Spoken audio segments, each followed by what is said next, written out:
Hi everyone, this is Off the Podium. This is one of those rare episodes where I actually get to sit in front of someone, and someone that I actually know. Vijay, welcome to Off the Podium. Thanks, Tigran. Thanks for having me. So right before we got on, you were saying about an episode you listened to for Off the Podium with David Harrington.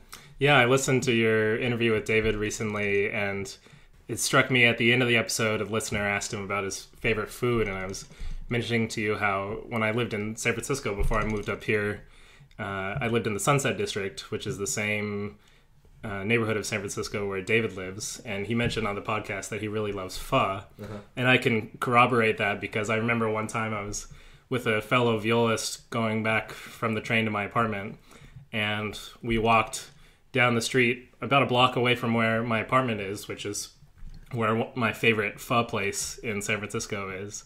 And we looked in the window because a lot of times, a lot of musicians live in that neighborhood in San Francisco, and a lot of times you'll see people you know in that restaurant.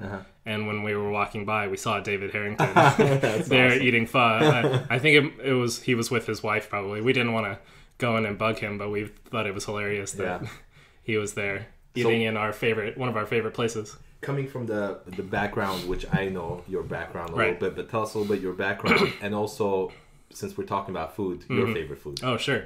I was born in California in the Central Valley, in the city of Turlock, a little tiny town about an hour and a half south of Sacramento.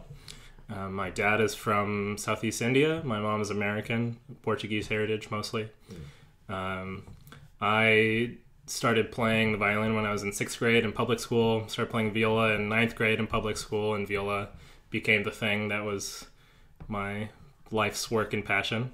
And favorite food, it's really hard to say because it actually depends a lot on my mood, but I tend to go for Indian curry, of course. Although certain kinds of comfort food are what really strike me in the moment, depending on how I'm feeling. A good bowl of pho is one of those things that really is comforting to me, or a little curry, or even just like a good American breakfast, hash browns, eggs, sausage, bacon sort of things. Depends on my mood mostly. You know, the violin to viola, going from violin to viola, it seems like there's a lot of violists go from violin to viola. Right. But it's also interesting that in the recent years with some of my youth orchestras, there are some kids who come in and they've just started on the viola. They started on viola, sure. Yeah. That is becoming more common these days. Used to be that if you played the viola, you also played the violin. Used to be the other way around as well. If you played the violin, you also played the viola. Yeah. And in our day and age of specialization, many more people only do one or the other. Yeah. I still play violin somewhat, mostly for teaching and for minor gigs, weddings, and those sort of things. But it's more common for kids to start specifically on the viola. People will say, oh, you know, your kid is big enough, or they're starting old enough, and they have the physique that can handle a slightly larger instrument at the younger age, and they'll start on viola. You know, an interesting thing about you, which is really weird at times for me to think about, but I realized that you really enjoy playing a lot of early music. Right. You also play a lot of music by living composers and maybe composers of the second half of the 20th century, 21st century. Yep.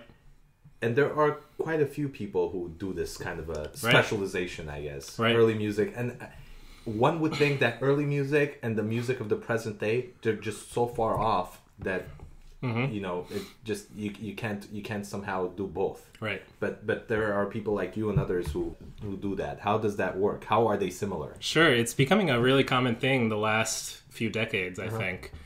It has to do with the sense of exploration and also the quest for taking a larger part in the creation of a work. I think drives both, for me anyway, both types of music, because with new music, of course, you have the very direct, you're taking part very directly in creating a new work or doing one of the first performances or early performances of a new work and working directly with the composer. And so, especially for me, when I commission a work for viola, or I'm part of a group that's commissioned a work, you have this very direct sense of taking part in the creation of that work, because a piece cannot exist as only something that's performed or something that's written. It's both of those things have to happen in order to have a piece exist. There also has to be an audience, but that's a separate thing, of course. But as a performer, with new works, you get to take part in the creation of something. And especially when you're working directly with a composer, you can say, oh, this doesn't work so well, or this works really well, you should do that more. And you can help shape the final product.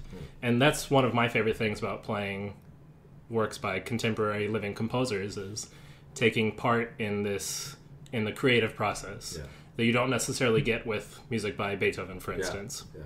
And then on the other hand, with early music and the historically informed practicing movement, so to say, you have a sense of a purpose of recreation. Most musicians today and for the last century play all music as if it's the music of their time. They play it in the style of their time, in the style that they grew up with.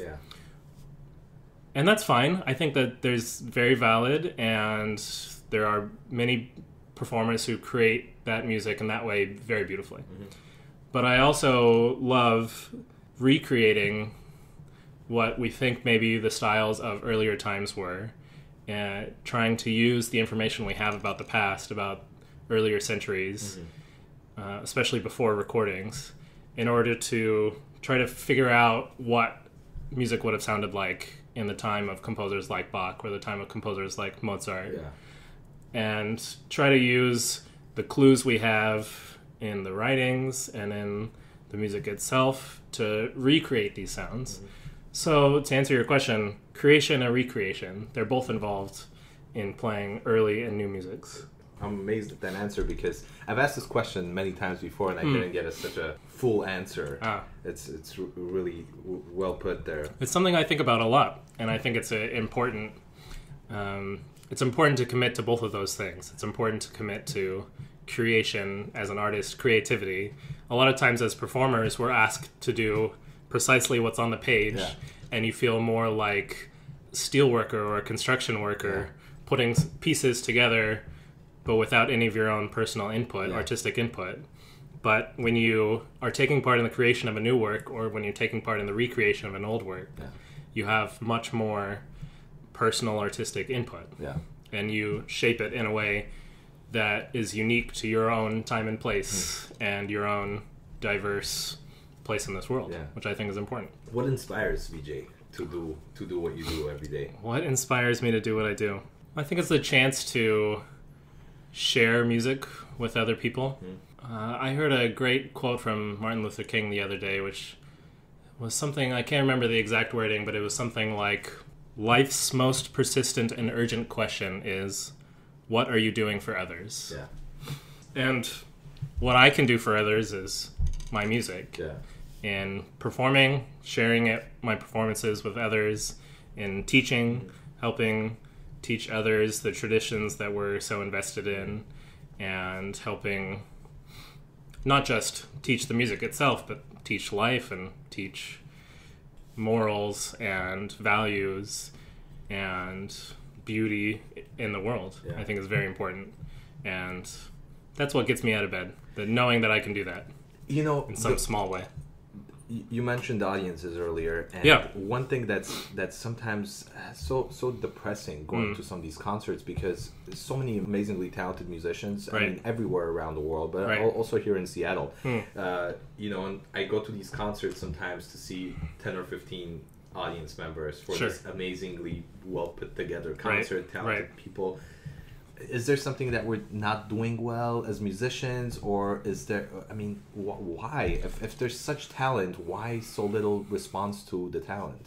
Somehow we're not communicating something, is my instinctual answer to that question. We're somehow not communicating to people in the world at large that live music is an important, valuable piece of our culture that we need to retain and we need to build, and that will enrich our lives that are otherwise dreary commutes and bills and rain and whatnot. Especially in Seattle, a lot of rain. There's something we're missing in there, I think. And it's hard to know ever how to reach someone. Yeah. It takes a lot of empathy and work to understand what will reach someone. And that's a journey I think will never end for us as performers, is trying to figure out how to reach audiences. But in just the sort of general sense of how do you get that to people? How do you even show people that they need this in their lives? Are people less patient? Because sometimes what I've realized with people that I've talked to, they say, the concert was too long. The slow movement was too long and too slow, and I didn't know what was going on. Do people not have the sense of just sitting there and experiencing that moment of music, whatever it might be? I don't know if everything that's going on with the technology and everything make people impatient about just having an experience for about an hour and a half of just sitting there and enjoying. Yeah, yes and no, I would say, because these same people are probably okay with a meal that lasts for an hour where they're only eating for 10 minutes worth of it, right? Or they're okay with going on a day-long hike. Yeah. Or, they're okay with sitting through the previews in a movie theater. Yeah. I think it goes back to my previous answer that we're lacking some form of communication to these people. And maybe the way we present it, and maybe what they get out of that experience. Right, exactly. Audiences don't necessarily know why they should be listening to a slow movement. Yeah. They don't know necessarily, why a concert that feels too long to them, why it feels too long. What was missing in that concert where if an audience member felt like it was too long? Was there not enough engagement? Was the music, wrongly focused towards them? Was, if someone who's never been to a concert before goes to hear a Mahler symphony, how can we expect them to react? Yeah. Maybe they won't be able to handle that. Yeah. Versus a concert of short encores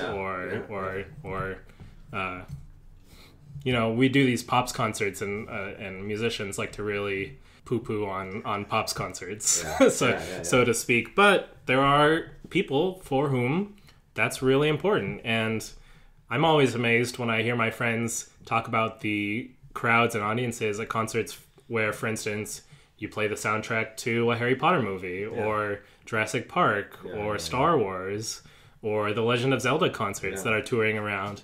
Audiences go crazy for that. But why do they go crazy for that?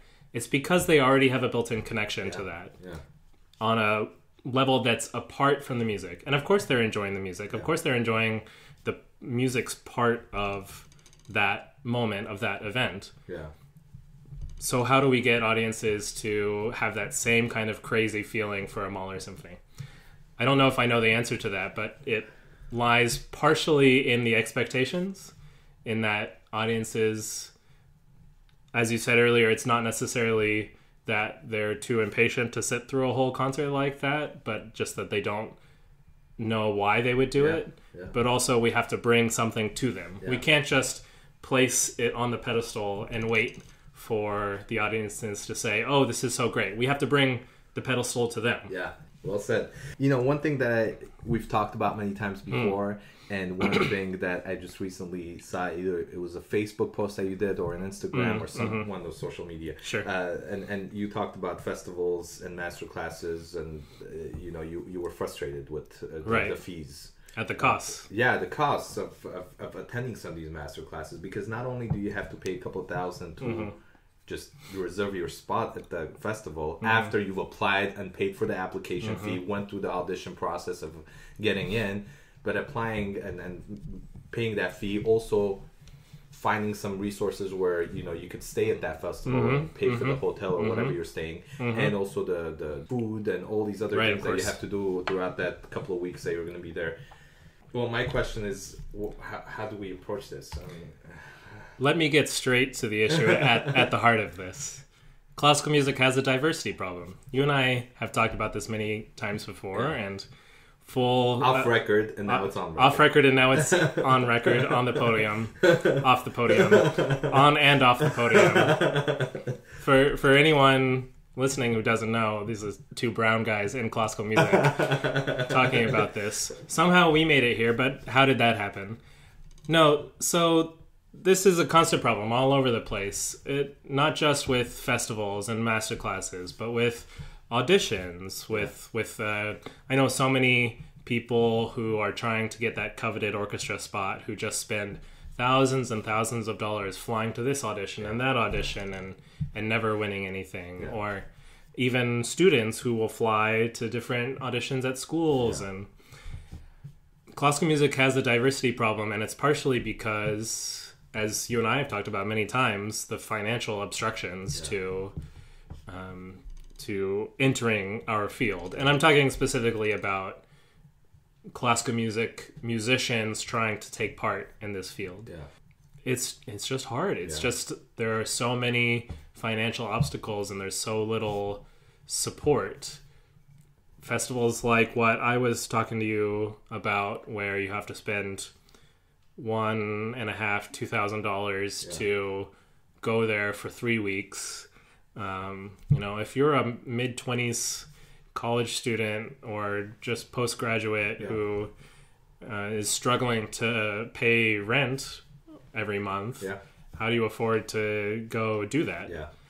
I don't know. It's really hard. And the thing that we have to mention is the fact that some of these festivals have absolutely amazingly talented faculty members who I wish everyone had the opportunity to study with, because they're super talented. It has nothing to do with how talented and amazing and how well they do their job. It's mostly about the fact that these festivals are expensive, and putting all that time and effort to organize a festival. I'm sure there are people who could, if time is well spent, or if you find the right resources, there could be some sponsors for some of these festivals. Of course, I absolutely agree. And let's pull the curtain back for a moment and be realistic in a tough, not nice way.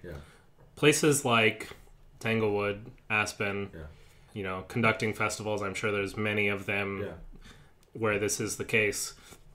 When you read performers' bios who have the jobs, have quote unquote, I'm doing the air quotes right now, quote unquote, won a job.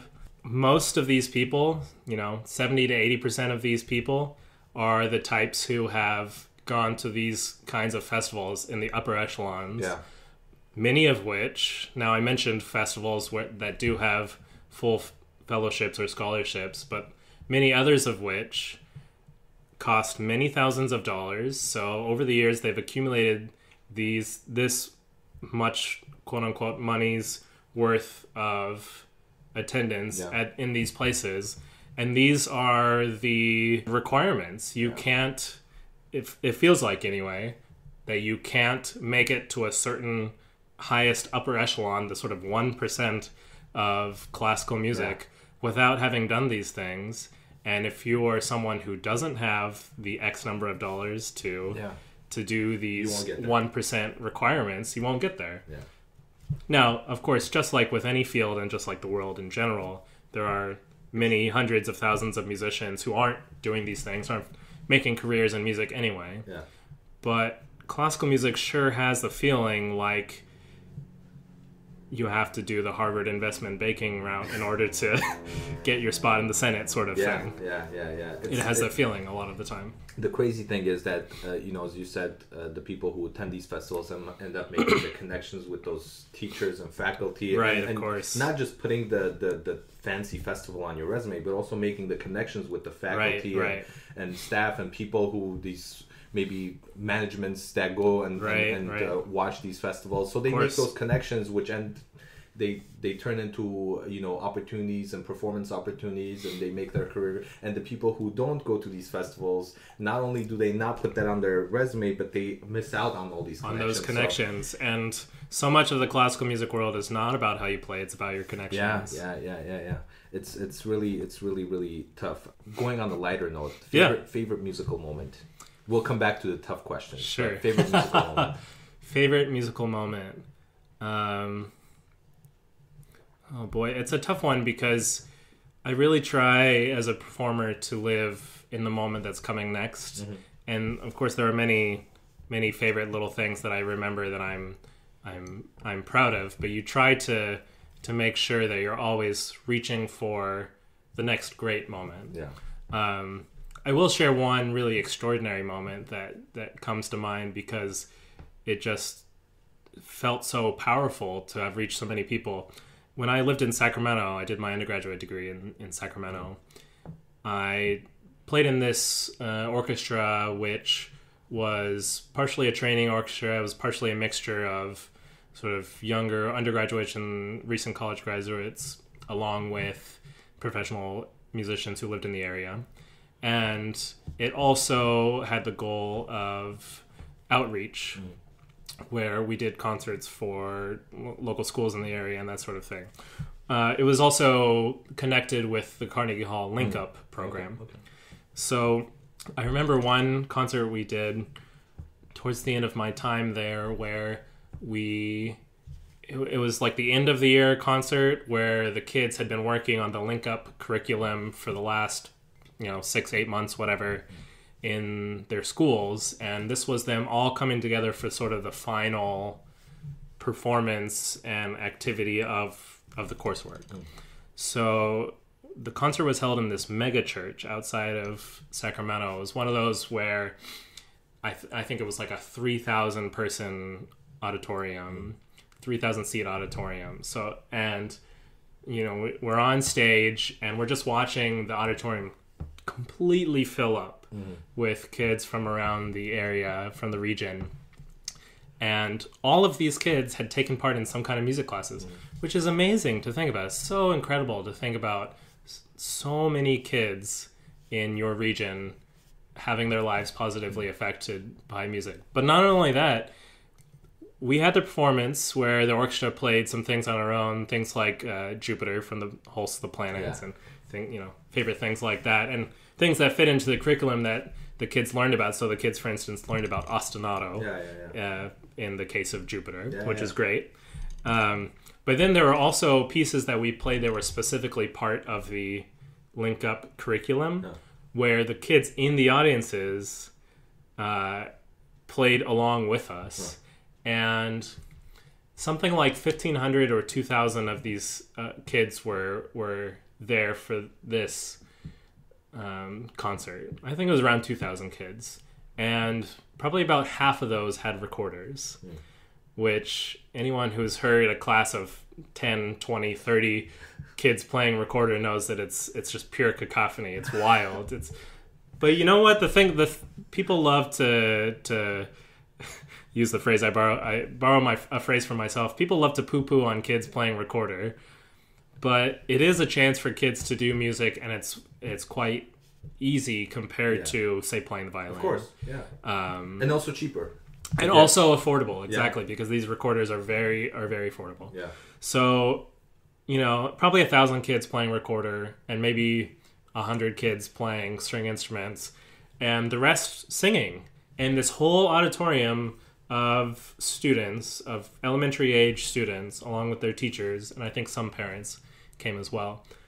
But this whole auditorium of 2,000 or so kids playing along with us for this one song that they had been working on for who knows how long. Yeah. But it was an incredible feeling to have that moment of like all of them playing together along with the orchestra. It felt very inspiring to know how many thousands of children we had reached in that time, and to know that I had a small part in that. Yeah, and we are always thankful. We always think about these top artists that are doing so many wonderful things for the world of music, but we forget that there's so many smaller communities with music teachers and little community orchestras and community chamber music festivals or ensembles that do so much outreach, and they actually spread the beauty of music throughout the country and the world in general, and we forget about those people sometimes because we're so fascinated by the big names, but there's so many amazing people and so many amazing projects like that that reach out to kids who don't usually have the opportunities. We really need both. We need the top artists, the Itzhak Perlmans of the world. We need the San Francisco Symphonies, New York Phils, Concertgebouw Orchestra, Berliner Phil. We need those. And we need those as much as we need the elementary school violin teacher, the high school band director. Yeah. We need all of those in order to have art in our world. Exactly. Yeah. And actually, going back to a little bit of tougher topic. But, sure. A lot of allegations recently, and I haven't read anywhere where it was proven, so I don't want to say that these are facts I'm speaking, but allegations against top musicians, conductors. Right. Why has this happened for so many years, and do you think it's happening now that we don't know about, despite the fact that there are a lot of people speaking out against this? Some thoughts? I'm sure it's still happening. I think it's for the same reason that these same kind of sexual harassment and abuse allegations have come out against other famous persons. Especially in the classical music world, there's a bit of a, how should we say, genius, maybe, what's the word I'm looking for, where we give them some room to do not so nice things because they're a genius and they're just that way. Yeah. Well, classical music has that problem in a really bad way, where we let teachers be abusive or overuse their power because we say, oh, well, they're this brilliant person, or, oh, they're like that's just part of their process. But it doesn't mean that's humane. And it doesn't mean we should allow that to continue happening. I think that's absolutely true in the case of these conductors and teachers who have been accused of misconduct. And I think it's something that we have to build into our new culture in the 21st century, as we're doing in other fields. The Harvey Weinsteins of the world are no longer should have power in that regard. We should build a culture that doesn't allow that to be okay or hidden. And I must say, thank you for doing this, because I know you're sick. I could tell in your voice. And no problem. Here we are drinking some tea and talking about all kinds of things. Minorities in music. Right. That's another topic that we briefly discussed. Classical music's diversity problem. Yeah, and so what can we do as artists or as minorities to help change the what's been going on for hundreds of years? I've thought about this a lot recently, and especially MLK Day just passed. I gave an MLK quote earlier. Yeah. But I've thought about this a lot recently, and the thing that I decided recently in these thoughts is that it has to start all the way at the beginning. Because you could think of the different steps going on down. Okay, why don't we have a diverse audience in classical music, or diverse performers? Well, no one told them that they needed classical music in their lives because blah blah blah, it's not their culture, whatever.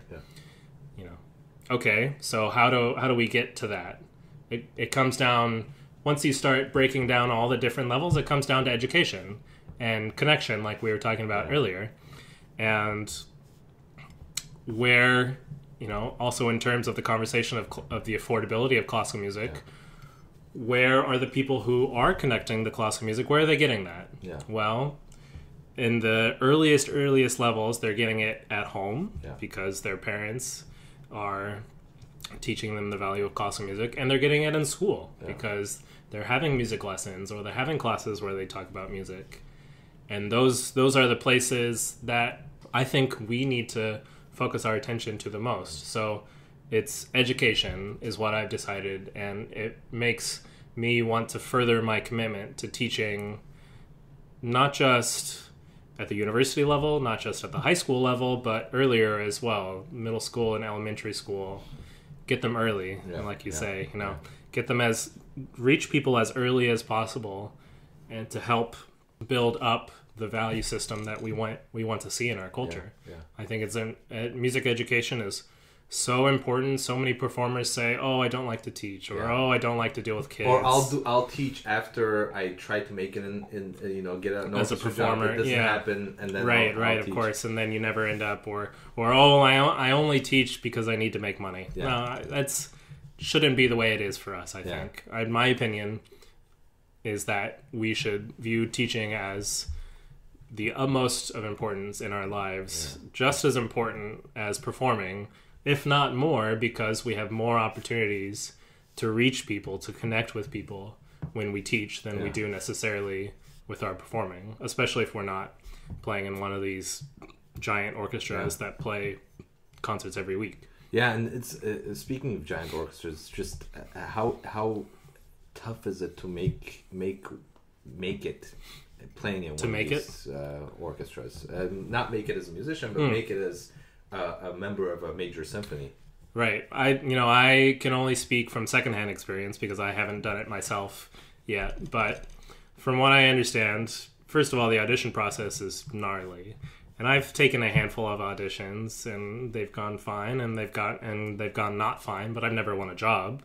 I still perform a lot because of my connections and my, I suppose, affable personality. But first of all, the audition process is a total crapshoot. Yeah. It can, whether or not you win can depend on whether or not you play before or after lunch in your first round audition. Yeah. Maybe you're playing right before lunch and everyone's really crabby and hungry and they just dismiss you after your first excerpt because they don't care, they're apathetic, and they just want to go to lunch. Maybe you wake up that morning and have a headache and don't play to your top 99th percentile ability. Maybe the guy before you plays just a little bit better than you and you get kicked out in a round, even if you would have beaten him in the round before that. It's in some ways like winning the lottery. It's like winning the lottery where if you are well prepared enough, maybe you bought more tickets than someone else, but you still have a chance of losing out if you're unlucky. And then, of course, what I hear from friends is that once you get the job, then you have to keep it, because then you have to face the probationary periods. And if you get paired up with a stand partner who is cranky and doesn't like you, maybe they're on the players committee and they vote to not give you tenure, or maybe the opposite is true. Maybe you are able to make friends with players in the orchestra and you show up and do your job well and you get tenure. That's what happens most of the time. Most people do manage to get tenure, but it's also very common in the large top 10, top 20 professional orchestras to not gain tenure. The audition process for major symphony orchestras is behind the screen, as in mostly, yes. I have a tough time believing sometimes that this happens, but it's behind the screen, as in the committee, the judges don't see who the person is that's auditioning. So is there inequality in the audition process then, if that's the case? So that means people don't know if what your ethnic background is, your male, female. Well, no one knows what your background is. So that means that's equal. So the only place that it could be unequal is what you said, where you have to pass through this 1 year probationary period, and that's the part that they could take you out if they're not happy with who you are. Right. Let's just say first that the screening process, the process of playing blind auditions, historically did help the inclusion of people of different backgrounds that were not white and male. So, for instance, it really helped a lot with getting more women in orchestras, and it really helped. It's helped gain more minority positions in orchestras as well. But I agree with you that there is a potential for that to happen in the final rounds of auditions when often in the last round it's not screened because they want to be able to see aspects of your playing by sight. And during the probationary period, there is a potential for discrimination in those times. From my experience and the stories I've heard, that happens very little. I think a good example is the trombonist, I believe her name is Abby Conant. Do you know the person I'm talking about? Where she won a major principal trombone position in an orchestra. I believe it was in Germany. And she felt like she experienced a lot of gender discrimination during that experience. I don't know her story and many specifics beyond that, but I recall that she had a really tough time. I think orchestras are generally progressive when it comes to hiring, and maybe progressive is a overly favorable word, But I think they're generally open when it comes to hiring the most qualified candidate. But again, I think, like, to connect with some of the things I was saying earlier, I don't think necessarily that the audition process itself and the result of that is the thing that gives orchestras a less diverse membership. The audition process itself does weed out a lot of people. That includes people of all nationalities and genders. In that it's such a crapshoot, and it's so difficult to get to precisely. It's so difficult for the best person to win every time. That simply doesn't happen. No matter how much an orchestra wants to say that. And as an aside, the audition process does not necessarily pick the person who is the best at playing in the orchestra. The audition process picks the best person who can win an audition.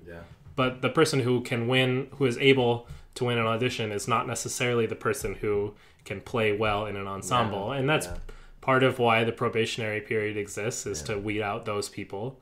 But however, to finish answering the question, it has much more, I think, to do with who trains as classical musicians, who is able to join the field so much that they get to the level where they are able to win an audition. So that's the early stage where absolutely. It's so much more to do with the people who are able to afford to attend those festivals, make those connections, afford to attend those conservatories and make those connections, who are able to audition for those conservatories and festivals, afford to do that, who are able to afford to have musical training in their childhood and their teenage years and before that. There's a reason why we don't have very many ethnically diverse prodigies, I'll say.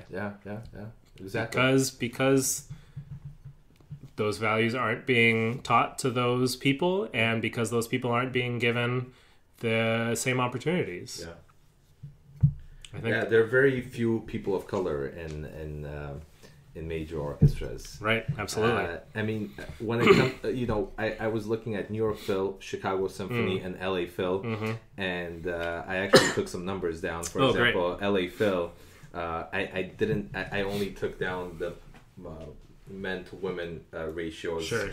So LA Phil, for example, in the first violin section, 10 women, 6 men. In the second violin section, 8 women, 7 men. Wow.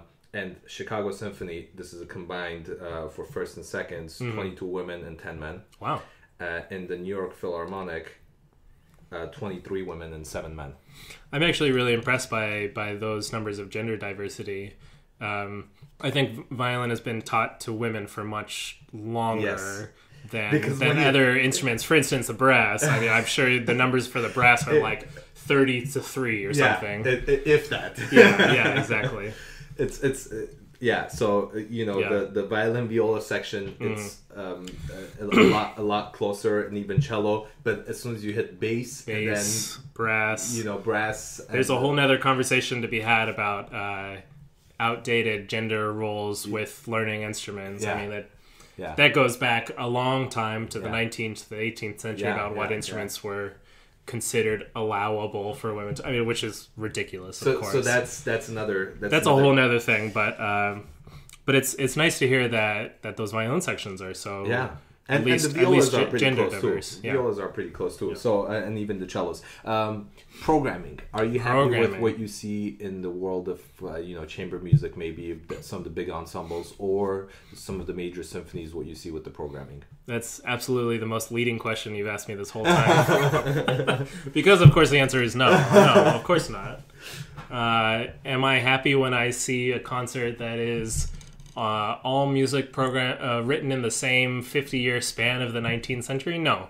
Am I happy when I see programming of the same 10 composers over and over and over? No, of course not. This is a way to connect with a certain range of audience members. It is not a way to connect with all potential audience members. Yes, there's a great lack in programming, and in many ways, this is another thing that drives me to do what I do in terms of playing new music and early music, is because I really believe in the power of these musics to connect with audiences, and the worth of these musics to be played, both old and new musics. And that's part of why I'm so passionate about playing those musics, is because I feel like a lot of people aren't playing them. And they need to be played. They demand to be played. They demand to be shared with others. One thing I realized with speaking to a lot of musicians is that so many people are passionate about, programming, women composers and programming composers from different parts of the world. As you mentioned, David Harrington, he was so proactive in reaching out and getting some composers from Africa to compose something. So amazing musicians doing wonderful things, but sometimes it still doesn't appear on record. We have people like David Harrington, the Kronos Quartet, others like you, but then we see major symphonies who sometimes lack, being as diverse as they claim to be. So what's happening? Because the musicians seem to be passionate about it, but then it hits a place where it has to go through maybe the board of directors or the artistic planners, and they get shut down. So the musicians are passionate, but there's a barrier. There's a wall that says you can't cross this. Not right now. Not at this rate. Yeah, of course. The higher up you get, of course, the more problems you have. The New York Phils and Chicago Symphonies of the world.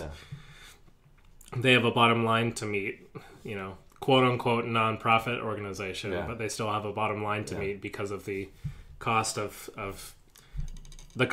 paying, to get into a subject that I know you're very outspoken about, the cost of paying your music director, the cost of paying every one of your musicians, the cost of paying, a large administrative team. Of course, all these things contribute to programming that doesn't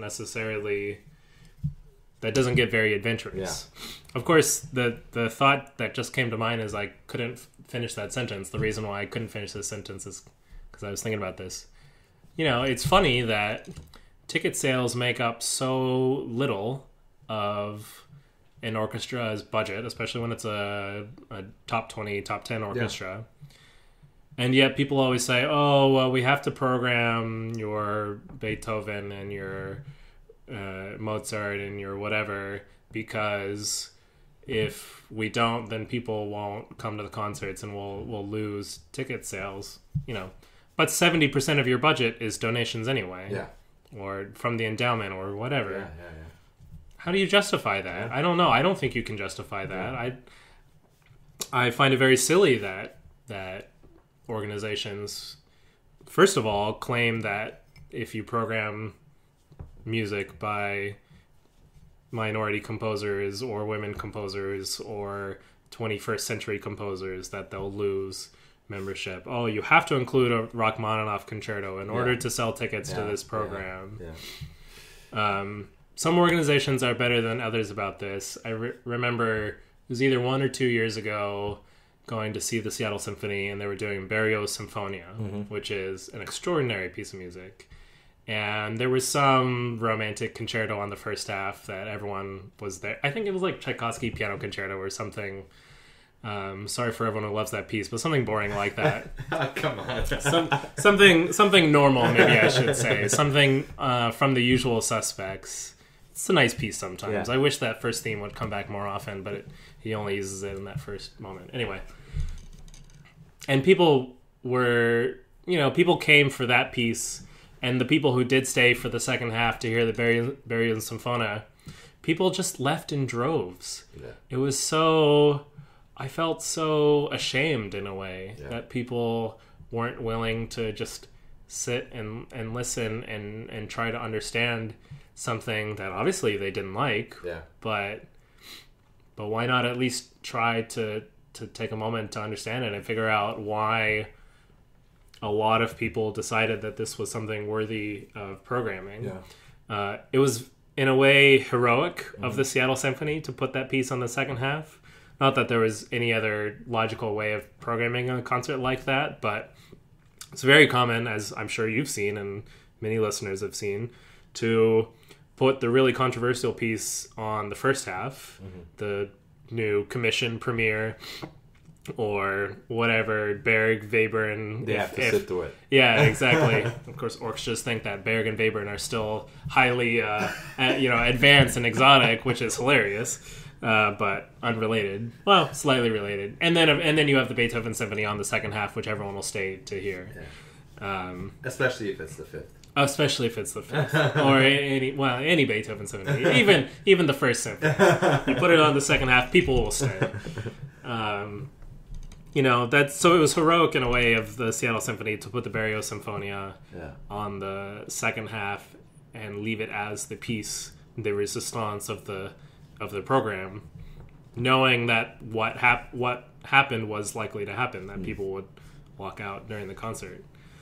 It was still, I think, a fantastic performance and an important artistic moment in Seattle cultural life. Yeah. Vijay, there's so many things we could talk about. Of course. I still have a long list, but we're getting close to the 50-minute mark. Oh, and wow. I wanted to ask some non-musical questions. Please. Because, we covered a lot and we could always do this again. Absolutely. You love sports. Absolutely. I do love sports. You like baseball from what I remember. Yep. And you like tennis. Yep. And maybe some other sports that I don't know. I follow basketball a little bit as well. Golden State Warriors. Golden State Warriors. So, everyone thinks that's probably bandwagon jumping, but I was a fan of the We Believe team back in 2007. So yeah. And if you grew up in that region. And I grew up in that region, of course. So, yeah. Who do you follow from maybe the tennis stars? Baseball. Sure. Who do you follow for baseball? Well, my baseball team is the San Francisco Giants, of course, and I lived in San Francisco for 2 of those 3 championships, so that was very exciting to get to run the streets on the night that they won each of those times, and just the total chaos and reaction to that moment. I think it was a very important cultural moment. The first set of championships in San Francisco, which was very exciting. So that's my baseball team, is the San Francisco Giants. And here in Seattle, I'll go to Mariners games as well, because I'm enough of a fan of the sport that I enjoy seeing it regardless of the team. In tennis, I love Federer, of course. I mean, who could not love Roger Federer? But back in the day, I also really was a big fan of Andre Agassi. Yeah. I loved Agassi's playing. It just had so much grit. And now Andre Agassi is a coach for Djokovic. Right, yeah, which is funny. Yeah. So Agassi, Tim Henman is another name that comes to mind. I just wish he won. I know, I wish he would have. Especially the Wimbledon. Right, it would have been nice if he won Wimbledon. But I love that. He was a serve and volley guy, right? Yeah, I love the serve and volley style. The modern tennis is like huge ground strokes and power serves and is fine. It's very exciting, of course, to watch, but I miss the old serve and volley style. So you're following the Australian Open now, since it's going on now? Yeah, a little bit. I definitely don't follow tennis as much as I did when I was growing up and I was playing a lot of tennis. But I'm rooting for Fed and for Nadal to keep up the dominance that they had last year in 2017. The resurgence. It was pretty epic.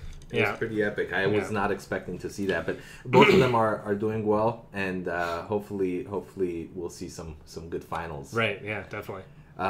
What's next for Vijay? This musically, what's next? Musically, what's next? Well, I'm getting towards the end of my doctoral studies, which is both exciting and nerve-wracking, as you know. But I'm pretty close. I still have another recital left to do and my general exams, and then I'll write the dissertation, and who knows how long that'll take, of course, but I'm hoping it won't be more than a year if I'm lucky, if I'm able to really devote time to working on that, which is the plan. But right now I'm mostly working on a recital, which will be a lecture recital, and will be connected to some of the research that I'll do for my dissertation. So I'm developing a lecture recital on the topic of playing the viola and teaching the viola in the 19th century. You mentioned earlier about how much early music that I do, and I talked a little bit about that. It used to be that early music couldn't be later than 1750, and then it used to be that early music couldn't be any later than 1800, and now people are doing historically informed recreations of music from the early 20th century, which I think is very exciting. And particularly as someone who plays the viola, historical performance gets a little complicated in the 19th century for a lot of reasons, especially when it comes to the instruments themselves. Yeah. But the 19th century is the first time where the viola is really coming into its own. It started really blossoming at the end of the 18th century. I hope I said 19th century every time earlier than I meant to. I don't know. But in the 19th century, the viola really comes into its own in a way that people tend to forget. People tend to think of Lionel Tertis in the early 20th century as being the first great viola virtuoso. And that's true, but also there was a lot of schools of viola playing that were really important that led to that moment in the 19th century. And so my research is focusing on what we can learn about those different schools of viola playing and by looking at the materials that have been left behind by composers and performers of the viola, and see what we can take from that in order to learn about performance practice in the 19th century. Yeah. Well, maybe we'll get you back on to talk about, all the research that you've done. Totally. And I'm amazed that the dog stayed quiet throughout this. I'm impressed too. Yeah. He's just sleeping the whole time. Vijay, thanks so much for doing this. Thank you, Tigran. It was a pleasure. Yeah, I mean, we'll definitely do more of this. Absolutely. It's been great, especially since I still have a long list of things that I wanted to get to, especially some of the topics that I really like to dig into. But I think this was great to, get to know you, what you do, and ideas, and we'll maybe do a part 2 at some point. Absolutely. There are always more to talk about with you, Tigran. Yeah, and we have the rest of 2018. So absolutely. All right. Thank you so much. Have a nice day.